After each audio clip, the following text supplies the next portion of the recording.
കൊല്ലം മൈനാഗപ്പള്ളിയിൽ scooter യാത്രക്കാരിയുടെ മരണത്തിന് ഇടയാക്കിയ കാറിന് അപകട സമയത്ത് ഇൻഷുറൻസ് ഉണ്ടായിരുന്നില്ലെന്ന് കണ്ടെത്തൽ. അപകടത്തിന് ശേഷം ഇൻഷുറൻസ് ഓൺലൈൻ വഴി പുതുക്കി. അജ്മലിന്റെ സുഹൃത്തിന്റെ മാതാവിന്റെ പേരിലാണ് ഈ കാർ. ഇതിനിടെ രണ്ടാം പ്രതി ഡോക്ടർ ശ്രീകുട്ടിയുടെ ജാമ്യാപേക്ഷ കോടതി തള്ളി.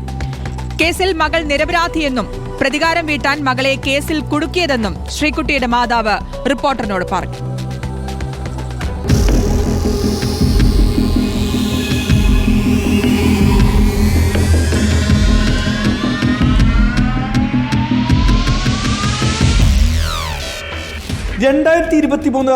ഡിസംബർ മാസം 30 അവസാനിച്ചതാണ് KL 23Q 9347 എന്ന ഇയോൺ കാറിന്റെ ഇൻഷുറൻസ്.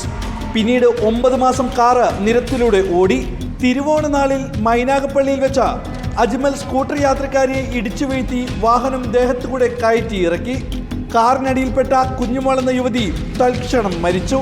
അപകടശേഷം രാത്രിയോടെ യുണൈറ്റഡ് ഇന്ത്യ ഇൻഷുറൻസ് കമ്പനിയിൽ നിന്നും തുടർ പോളിസി ഓൺലൈൻ വഴി പുതുക്കി. അജ്മലിന്റെ സുഹൃത്തിന്റെ മാതാവിന്റെ പേരിലാണ് കാർ രജിസ്റ്റർ ചെയ്തിരിക്കുന്നത്. ഇനി കാർ ഉടമയെ പോലീസ് ചോദ്യം ചെയ്യും.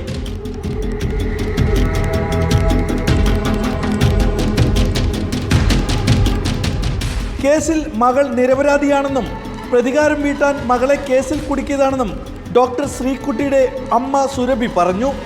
സുരഭിയുടെ ആദ്യ ഭർത്താവും ശ്രീകുട്ടിയുടെ ഭർത്താവും അജ്മലും ചേർന്ന മകളെ കുടുക്കിയതാണ്. മകൾ മദ്യപിക്കില്ലെന്നും നിർബന്ധിച്ച് മദ്യം കുടിപ്പിച്ചതായിരിക്കാമെന്നും സുരഭി റിപ്പോർട്ടറിനോട് പറഞ്ഞു. ഈ കുട്ടി കുടിച്ചിട്ടുണ്ടോ എന്ന് അറിഞ്ഞത്, ദൈവം കുടിപ്പിച്ചതാണോ എന്ന് അറിഞ്ഞൂടാ. അങ്ങനെ ഇതുവരെ ആ കുട്ടി ഒന്നും കുടിച്ചിട്ടില്ല. നമ്മൾ മാന്യമായിട്ട് ആരെയും ദ്രോഹിക്കാതെ നമ്മൾ ജീവിക്കുന്നതാണ്. എൻ്റെ കടയിൽ ഞാൻ ഒരു കട നടത്തിക്കൊണ്ട് അതിനെ നശിപ്പിച്ചു. ഇതിനിടെ കേസിലെ രണ്ടാം പ്രതിയായ ഡോക്ടർ ശ്രീകുട്ടിയുടെ ജാമ്യാപേക്ഷ കോടതി തള്ളി. തങ്ങളുടെ ഭാഗം കൂടി കേൾക്കണമെന്ന് കൊല്ലപ്പെട്ട കുഞ്ഞുമോളുടെ അഭിഭാഷകൻ കോടതിയിൽ വാദിച്ചു. ഇതോടെ ശാസ്താംകോട്ട ജുഡീഷ്യൽ 1ാം ക്ലാസ് മജിസ്ട്രേറ്റ് നവീൻ ശ്രീകുട്ടിയുടെ ജാമ്യാപേക്ഷ തള്ളി.